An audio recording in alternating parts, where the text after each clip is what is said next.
اعوذ باللہ من الشیطان الرجیم بسم اللہ الرحمن الرحیم یا ایھا الرسول بلغ ما انزل الیک من ربک وان لم تفعل فما بلغت رسالتہ واللہ یعصمک من الناس۔ سامعین محترم، ناظرین کرام، سورہ مائدہ کی آیت نمبر 67 آپ کی خدمت میں تلاوت کرنے کا شرف حاصل ہوا۔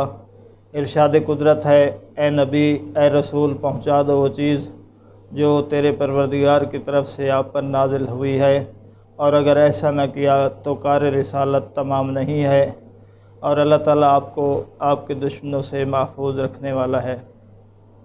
ناظرین محترم، سوال یہ ہے کہ آیت کس موضوع اور مسئلہ کو بیان کر رہی ہے؟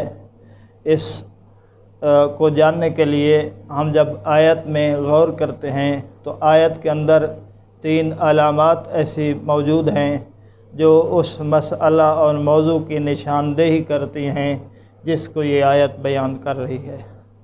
تو سب سے پہلی نشانی اور علامت یہ ہے کہ وہ مسئلہ پہلے پہنچایا نہیں گیا، ابھی تک وہ مسئلہ لوگوں تک پہنچا نہیں ہے، اس لیے کہ آیت کا شان نزول جب ہم دیکھتے ہیں تو یہ آیت 10 ہجری میں اس وقت نازل ہوئی جب رسول خدا صلی اللہ علیہ وآلہ وسلم کی زندگی کے آخری ایام تھے۔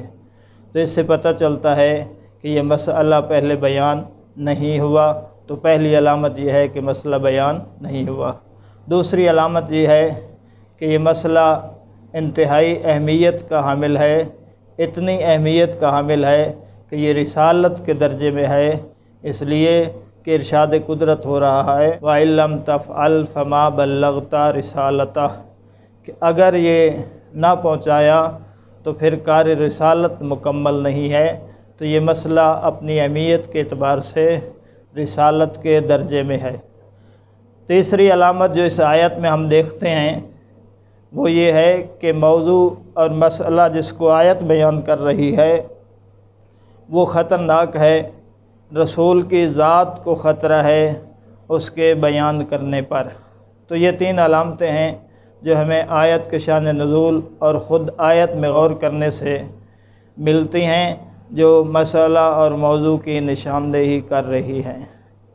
تو ان 3 علامات کی روشنی میں دیکھتے ہیں کہ آیت کس مسئلے کو بیان کر رہی ہے۔ تو عالم اسلام میں اگر دیکھا جائے تو کچھ مسائل اور موضوعات ایسے ہیں جو ارکان اسلام اور ارکان دین کی حیثیت رکھتے ہیں۔ ان میں سے نماز، روزہ، جہاد اور حج ہیں۔ یہ وہ مسائل ہیں جو ارکان دین کی حیثیت رکھتے ہیں۔ دیکھتے ہیں کہ آیا آیت ان کو بیان کر رہی ہے یا نہیں، جیسا کہ بعض مفسرین نے احتمال دیا ہے کہ آیت ان جیسے موضوعات کو بیان کر رہی ہے۔ سامعین محترم، ناظرین کرام، ان موضوعات میں جب پہلی علامت کو دیکھتے ہیں کہ آیت جس مسئلہ کو بیان کر رہی ہے وہ ابھی تک لوگوں تک پہنچا نہیں ہے، تو ان میں سے کوئی ایسا موضوع نہیں ہے کہ جس کا بیان پہلے نہ ہو چکا ہو۔ نماز 23 سال پہلے پہنچا دی گئی ہے اور پڑھی جا چکی ہے۔ روزہ ہجرت کے بعد اس کا حکم آتا ہے اور 13 سال سے رکھا جا چکا ہے۔ اور جہاں تک جہاد کا تعلق ہے تو 2 ہجری میں جہاد کا حکم آتا ہے اور رسول خدا جنگ بدر لڑتے ہیں۔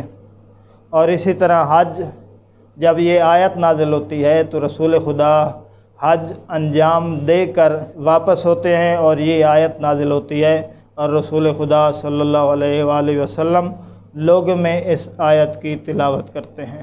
تو یہ پہلی علامت ان موضوعات میں نہیں ملتی۔ دوسری علامت کہ موضوع اتنی اہمیت کا حامل ہے کہ رسالت کے درجے میں ہے، اس کو جب ہم دیکھتے ہیں تو یہ سارے کے سارے موضوعات اگرچہ انتہائی اہمیت کے حامل ہیں لیکن اس درجے میں نہیں ہے کہ رسالت کے مساوی ہو جائیں، رسالت کے درجے میں آ جائیں۔